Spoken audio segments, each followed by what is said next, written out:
বন্ধুরা, নিমগাঁও নামের গ্রামের পাশে একটি ঘন জঙ্গল ছিল, যেখানে নানা ধরনের পশু পাখি বাস করত।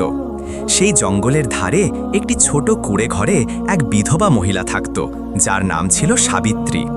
সাবিত্রীর বয়স প্রায় 25 থেকে 30 বছরের মধ্যে ছিল। তার স্বামী 1 বছর আগেই এক ভয়ানক রোগে মারা গিয়েছিল। সাবিত্রীর কাছে আর কোনো অবলম্বন ছিল না। সে জঙ্গল থেকে কাঠ সংগ্রহ করত এবং গ্রামে কিছু সেলাইয়ের কাজ করে কোনো মতে তার জীবন চালাত। সে খুব সুন্দরী ছিল, কিন্তু তার চোখে গভীর দুঃখ লুকিয়ে থাকত। সাবিত্রী কখনো কারো কথায় খারাপ মনে করত না। তার জন্য জীবনের মানে ছিল কেবল রোজের প্রয়োজন মেটানো এবং কোনো মতে দিন কাটানো। একদিন যখন সাবিত্রী জঙ্গলে কাঠ সংগ্রহ করছিল, তখনই কাছের একটি গাছ থেকে একটি বড় বাঁদর নিচে নেমে এসে তার সামনে বসে পড়ল। সাবিত্রী প্রথমে তাকে দেখে একটু ভয় পেয়ে গেল, কিন্তু যখন বাঁদরটি কোনো হামলা করল না এবং কেবল চুপচাপ তাকে দেখতে লাগলো, তখন সে একটু শান্ত হলো। সাবিত্রী ধীরে ধীরে তার দিকে তাকিয়ে জিজ্ঞাসা করল, তুই কে, কি চাস? এতটুকু বলতেই বাঁদরটি মাথা নিচু করল, যেন সে তার কথা বুঝতে পেরেছে। সাবিত্রী হালকা হেসে আবার তার কাজে লেগে গেল। বাঁদরটি সেখানেই বসে তাকে দেখতে লাগলো।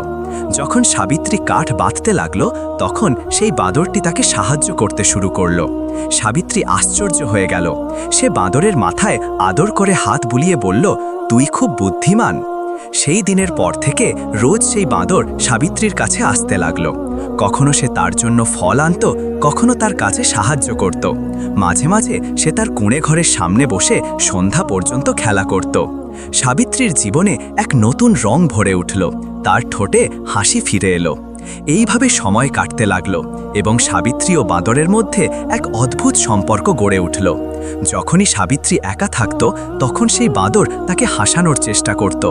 যখন সে উদাস হতো, তখন সে তার কাছে এসে তার কাঁধে মাথা রেখে বসে থাকত।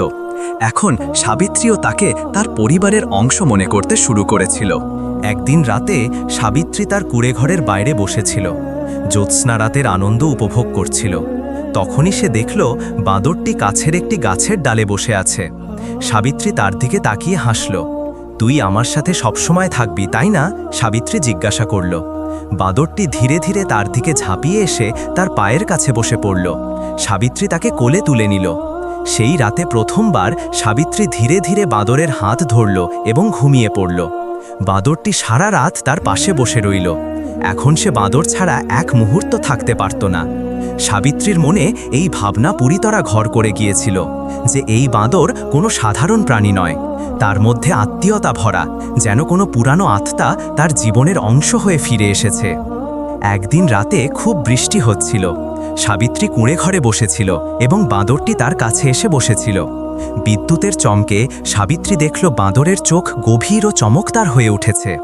সাবিত্রী তার মাথায় হাত বুলিয়ে জিজ্ঞাসা করল, তুই কি সবসময় আমার সাথে থাকবি? বাঁদরটি ধীরে ধীরে তার মাথা তার কোলে রেখে দিল। সাবিত্রীর চোখ থেকে জল গড়িয়ে পড়ল। সে অনুভব করল তার জীবনে যে স্থান এতদিন খালি ছিল তা এখন পূর্ণ হয়েছে। সেই রাতে সে বাঁদরটিকে তার বুকে জড়িয়ে ধরল এবং প্রথমবার সে এক অদ্ভুত আত্মীয়তার অনুভূতি পেল, যেন সে কোনো আপনজনকে বহু বছর পর ফিরে পেয়েছে। এইভাবে সময় কাটতে লাগল। এখন সাবিত্রী তার শরীরে এক অদ্ভুত পরিবর্তন অনুভব করতে শুরু করল। তার বমি বমি ভাব হতো, তার পেট ভারী লাগত। ধীরে ধীরে তার শরীরও বদলাতে লাগল। চিন্তিত হয়ে সে গ্রামের ধাত্রীর কাছে গেল। ধাত্রী পরীক্ষা করার পর বলল, সাবিত্রী, তুই গর্ভবতী। এটি শুনে সাবিত্রী আশ্চর্য হয়ে গেল। সে ধাত্রীকে বলল, এটা কেমন করে সম্ভব? আমার তো কোনো স্বামী নেই। ধাত্রী তার চোখে তাকিয়ে শান্ত স্বরে বলল, সব কিছু ঈশ্বরের ইচ্ছায় হয় মা। সাবিত্রী চিন্তায় পড়ে গেল। সে ফিরতে ফিরতে ভাবতে লাগলো, এটা কি সম্ভব? তার সেই রাতের কথা মনে পড়ল, যখন সে বাঁদরটিকে তার কাছে ঘুম পাড়িয়েছিল এবং তার মনে এক অদ্ভুত শান্তি বিরাজ করছিল। এটা কি সম্ভব যে বাঁদরটি তার গর্ভের কারণ? এই ভেবে সে ভয় পেল এবং চিন্তায় পড়ে গেল। এখন সাবিত্রী প্রতিদিন বাঁদরটিকে দেখত, কিন্তু তার মনে ভয় ও সংকোচের ভাবনা বাসা বেঁধেছিল। বাঁদরটি আগের মতোই তার আশেপাশে ঘুরত, তার সাহায্য করত, কখনো ফল আনত, কখনো কাঠ জোগাড় করত। কিন্তু এখন সাবিত্রীর মনে অনেক প্রশ্ন ঘুরপাক খাচ্ছিল। এটা কি প্রেম? এটা কোনো চমৎকার নাকি কোনো অভিশাপ? সেই বাঁদর কি সত্যি একটি সাধারণ প্রাণী, নাকি সে কোনো দেবতা, নাকি কোনো শাপগ্রস্ত আত্মা? সাবিত্রী এই সব প্রশ্নে ঘেরা ছিল, কিন্তু তার কাছে এর কোনো উত্তর ছিল না। এখন সে গভীর দ্বন্দ্বে জড়িয়ে পড়েছিল। গর্ভে সন্তান ধারণ কোনো সাধারণ ব্যাপার ছিল না। ধীরে ধীরে এই কথা গ্রামে ছড়িয়ে পড়তে শুরু করলো যে সাবিত্রী গর্ভবতী। গ্রামের মেয়েরা ও পুরুষেরা তার সম্পর্কে নানা ধরনের কথা বলতে লাগলো। এক বিধবার পেটে বাচ্চা, এটা কেমন করে হতে পারে? নিশ্চয়ই এটা কোনো পাপ। কোথাও জঙ্গলের কোনো রাক্ষস কি তার স্বপ্নে আসে? সাবিত্রী এইসব কথায় পরেশান ছিল। সে জানতো যে সে কোনো পুরুষের সাথে কোনো সম্পর্ক স্থাপন করেনি, তবুও এই গর্ভ কেমন করে সম্ভব হলো? তার বারবার সেই রাতের কথা মনে পড়ত, যখন মুষলধারে বৃষ্টির মধ্যে সে বাদরটিকে তার কোলে ঘুম পাড়িয়েছিল এবং তারপরেই তার শরীরে এই পরিবর্তন শুরু হয়েছিল। একদিন সাবিত্রী কুঁড়েঘরের বাইরে বসেছিল। বাদরটি কাছেই বসে তার চোখে তাকাতে লাগল। তার চোখে সেই গভীর চমক ছিল যা সেই বৃষ্টির রাতে ছিল। অশ্রুতে ভরা সাবিত্রীর চোখ থেকে বেরোনো কথাগুলো ছিল, আমি তোকে ভালোবেসেছি, কিন্তু এটা কেমন করে সম্ভব? তুই আমার গর্ভের কারণ হয়ে গেলি। যখন গ্রামবাসীরা জানতে পারল যে সাবিত্রী গর্ভবতী, তখন সেখানে হইচই পড়ে গেল। গ্রামের পঞ্চায়েত সাবিত্রীকে ডাকল। গ্রামের মোড়ল কঠোর স্বরে জিজ্ঞাসা করলেন, সাবিত্রী, সত্যি করে বল, তোর গর্ভের পিতা কে? সাবিত্রী মাথা নিচু করে দাঁড়িয়ে রইল। কিছুক্ষণ পর সে ধীরে স্বরে বলল, আমি জানি না। পঞ্চায়েতের লোকেরা বলল, তুই মিথ্যে বলছিস, কোনো পুরুষের সংস্পর্শ ছাড়া গর্ভ কেমন করে সম্ভব? কিছু মহিলা বলল, নিশ্চয়ই ইসনে কিছু লুকিয়ে রেখেছে। সাবিত্রী সাহস জুটিয়ে বলল, আমার জীবনে কোনো পুরুষ আসেনি, কিন্তু একটি বাদর আছে যে প্রতিদিন আমার সাথে থাকে, আমার সাহায্য করে, আমার অবলম্বন। মোড়ল হাসতে হাসতে বলল, তুই কি বলছিস? তুই একটি বাদর থেকে গর্ভবতী?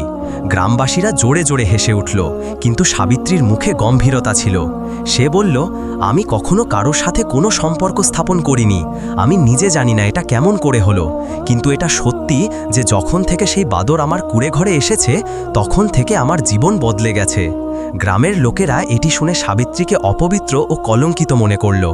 গ্রামের মেয়েরা তার সাথে কথা বলা বন্ধ করে দিল। এখন বাচ্চারাও তার কুঁড়েঘরের কাছে খেলতে আসে না। সাবিত্রী এখন পুরোপুরি একা হয়ে পড়েছিল। একদিন সে একা কুঁড়েঘরে ছিল, তখনই সেই বাদরটি এলো এবং ধীরে ধীরে তার সামনে হাঁটু মুড়ে মাথা নিচু করে বসে পড়ল। সাবিত্রী তার চোখে তাকিয়ে জিজ্ঞাসা করল, তুই কি আমার থেকে কিছু লুকাচ্ছিস? বাদরটি তার চোখে গভীর দৃষ্টিতে তাকাল।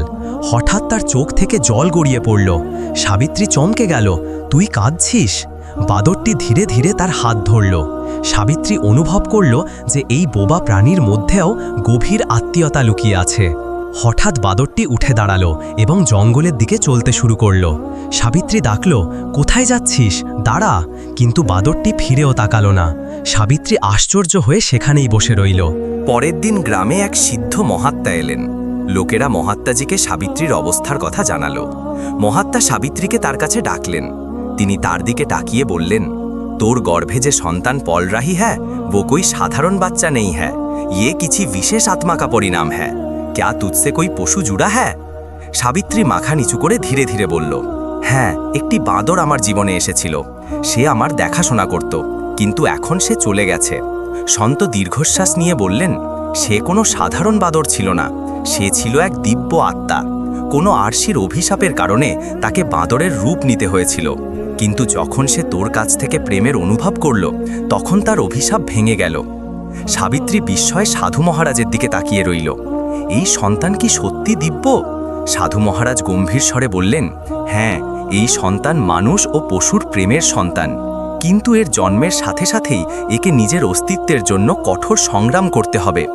সাবিত্রী ভয়ে কাঁপতে কাঁপতে জিজ্ঞাসা করল, এটা কেমন সংকট মহাত্মাজি? সাধু উত্তর দিলেন, এই সন্তান বিশেষ শক্তিতে সম্পন্ন হবে, কিন্তু তাকে পাওয়ার জন্য অন্ধকার শক্তিও সক্রিয় হবে। তুঝে আপনি সন্তান কি রক্ষা করনা হোগা। সাবিত্রীর চোখে ভয় ও আশঙ্কা স্পষ্ট ঝলক রাখা থা। সে জিজ্ঞাসা করল, কিন্তু সেই বাদর কোথায় গেল? সাধু মহারাজ বললেন, সে এখন তার আসল রূপে ফিরে গেছে। উসনে দেবত্ব প্রাপ্ত কর লিয়া হ্যায়, কিন্তু যখন সংকট আসবে সে অবশ্যই ফিরে আসবে এবং তুঝে সাহায্য করবে। এইভাবে ধীরে ধীরে সময় কাটতে লাগলো। সাবিত্রীর গর্ভের আকার বাড়তে লাগলো, কিন্তু গ্রামের লোকেরা এখনও তাকে সন্দেহের চোখে দেখত। কিন্তু সাবিত্রীর মনে এখন এক নতুন শক্তি জেগেছিল। তার পুরো বিশ্বাস ছিল যে সে তার সন্তানকে রক্ষা করতে পারবে। একদিন সাবিত্রী জঙ্গলে কাঠ সংগ্রহ করছিল। তখনই হঠাৎ ঘন গাছের মধ্যে থেকে এক ভয়ানক আওয়াজ এলো। সাবিত্রী দেখল সামনে এক বিশাল কালো সাপ ফনা তুলে দাঁড়িয়ে আছে। ভয়ে সে পিছিয়ে যেতে চাইল। তখনই হঠাৎ বাতাসে আলোড়ন সৃষ্টি হলো। সাবিত্রী চোখ খুলতেই দেখল সামনে সেই বাঁদরটি দাঁড়িয়ে আছে, কিন্তু এইবার তার চোখে তেজ চমক ছিল। সে কালো সাপের দিকে ঝাঁপিয়ে পড়ে জোরে গর্জন করল। সাপ ফোঁস করে উঠল। সাবিত্রী কাঁপতে কাঁপতে বাঁদরের দিকে তাকিয়েছিল। বাঁদর তার চোখে তাকালো, তাতে সেই আত্মীয়তা ঝলক রাখা থা। কিন্তু সাবিত্রী কিছু বলার আগেই বাঁদরটি আবার জঙ্গলের দিকে দৌড়ে গেল। সাবিত্রী এখন বুঝতে পারছিল যে তার গর্ভ কোনো সাধারণ সন্তান নয়, বরং সেটি এক দিব্য শক্তিকা প্রতীক, যা তার গর্ভে পল রাহি হ্যায়।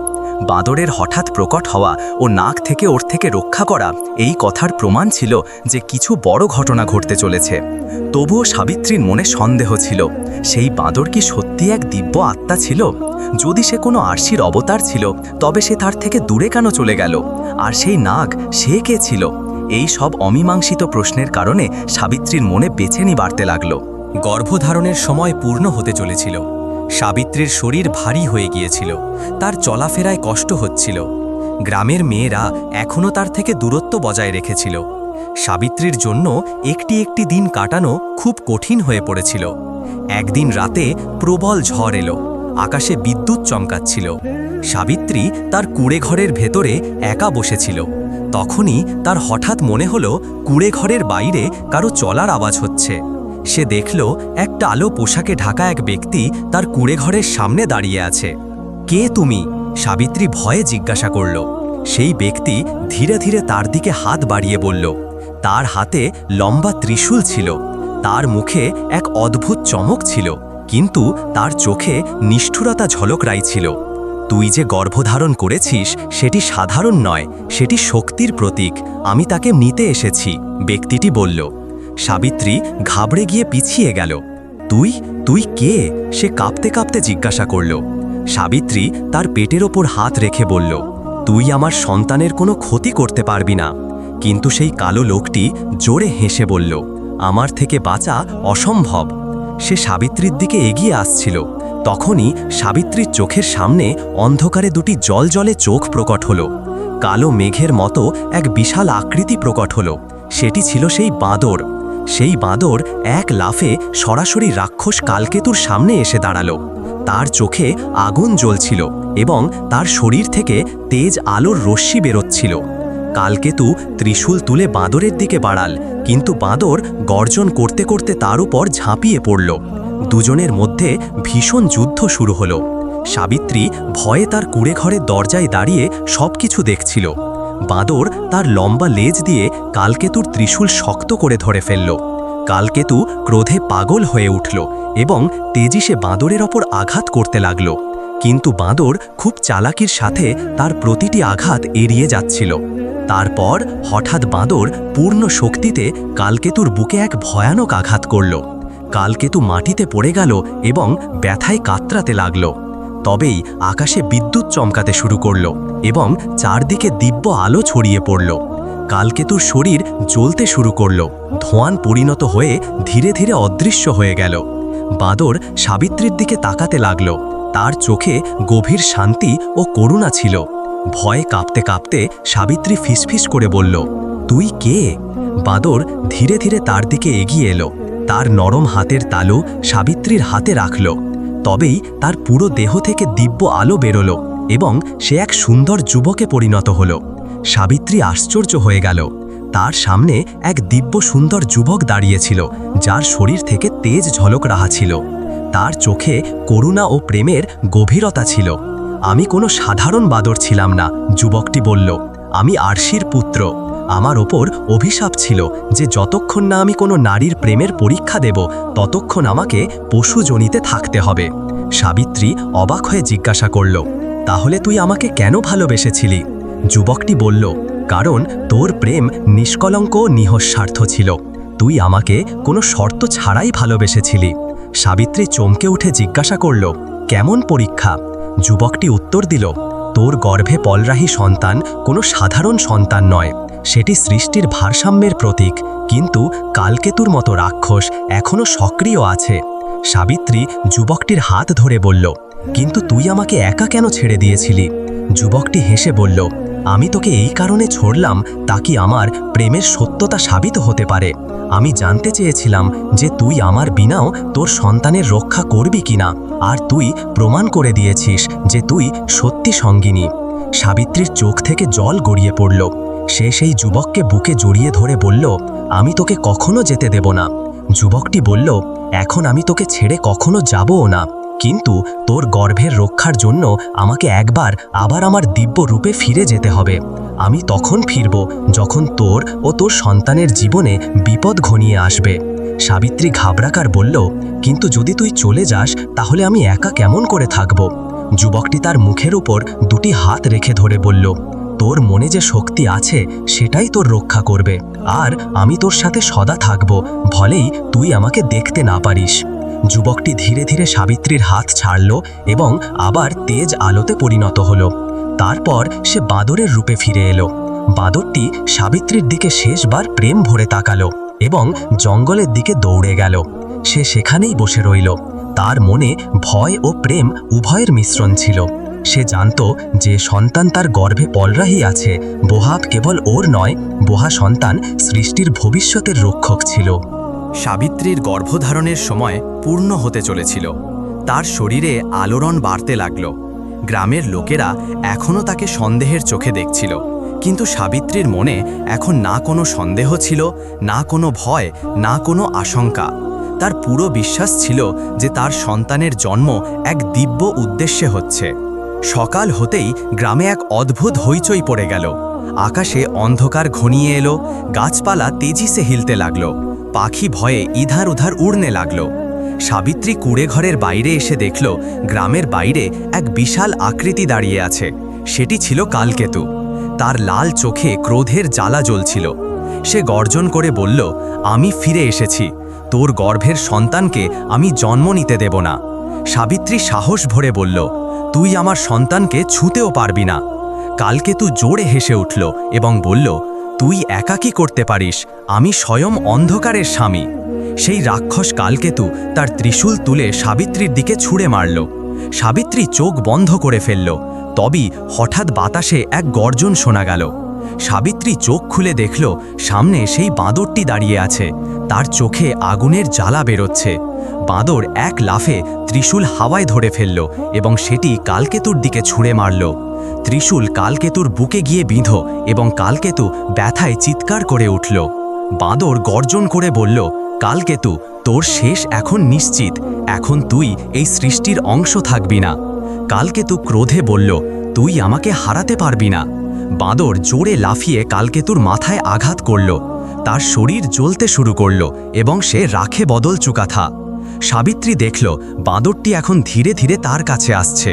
তার চোখে প্রেম ও শান্তির স্রোত ছিল। বাঁদর তার হাত স্পর্শ করে বলল, এখন তোঝে আপনি ভাগ্যের সামনা করতে হবে। সাবিত্রী হঠাৎ তেজ পীড়া অনুভব করল। সে মাটিতে বসে পড়ল।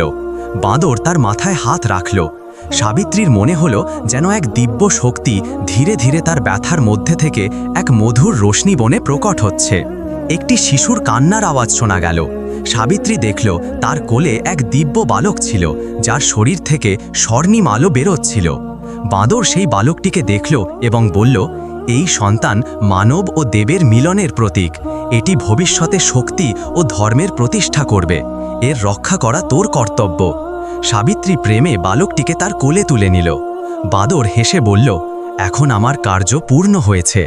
সাবিত্রী ঘাবড়াকার বলল, এখন তুই আমাকে ছেড়ে যাস না। বাঁদর বলল, এখন আমাকে আসলে আমার স্বরূপে ফিরতে হবে, কিন্তু যখন তোর আমার প্রয়োজন হবে আমি ফিরে আসব। সাবিত্রী সেই বালকটিকে তার কোলে শক্ত করে ধরে বলল, আমি জানি তুই আমাকে কখনো একা ছেড়ে যাবি না। বাঁদর প্রেম ভরে তার দিকে তাকালো এবং ধীরে ধীরে স্বর্ণিম আলোতে লুপ্ত হয়ে গেল। সাবিত্রী আকাশের দিকে তাকিয়ে অনুভব করল যে তার জীবন এক নতুন দিকে মোড় নিয়েছে। গ্রামের লোকেরা যারা আগে সাবিত্রীকে কলঙ্কিত মনে করত, এখন তাকে দেবীর মতো পূজা করতে লাগল। সাবিত্রী তার পুত্রকে অত্যন্ত প্রেম ও সাহসের সাথে পালন করল। তার বিশ্বাস ছিল যে যেদিন তার পুত্রের সামনে কোনো সংকট আসবে সেদিন সেই দিব্য বাঁদর তার সাহায্যের জন্য ফিরে আসবে। বাঁদরের প্রেম এখন সাবিত্রীর জীবনের অবিচ্ছেদ্য অংশ হয়ে গিয়েছিল। এইভাবেই এই কাহিনী প্রেম ও দিব্যতার প্রতীক হয়ে রইল, যা যুগ যুগ ধরে মানুষকে প্রেরিত করতে থাকবে।